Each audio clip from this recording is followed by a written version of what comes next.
Pampasaherong bus nakadamay sa aksidente sa Nabua, Camarines Sur, makalis biglang magpreno ang nasa enotan na lunadan.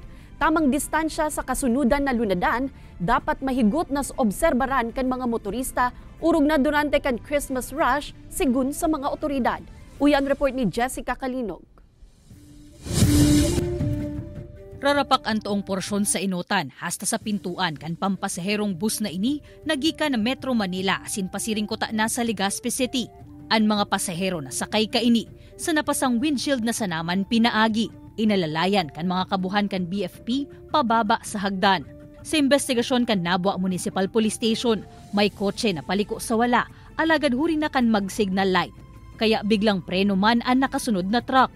Iniman ang naging rason tanganing dagos na makabangga sa likodan kaini, ang ma-overtake ko ta ng pampasaherong bus sa may barangay La Opinion. Hindi naman mabilis, kundi talagang siguro yung tama, yung bilis lang po, mga nasa 60, ganyan, 70. Alangan po yung bus kasi nakatutok sila po eh. Mayo man nakulugan o nairido sa insidente. Ngunya na paparanina ang holiday season. Piga-antisiparan man ang traffic congestion urog na sa porsyon na inikan banwaan pag-urulian kan mga biyahero puon sa sunod na semana hasta sa aldaw antes ang Kapaskuhan. Kaya 90% subuot kan mga personahe kan Nabua MPS nakadeploy sa luwas sa mga panahon na ini. Po ma'am, manibig naman po dito ma'am. Kasi minsan nasa na yan, mga driver, kung kunting disiplina lang po para yung traffic maiwasan.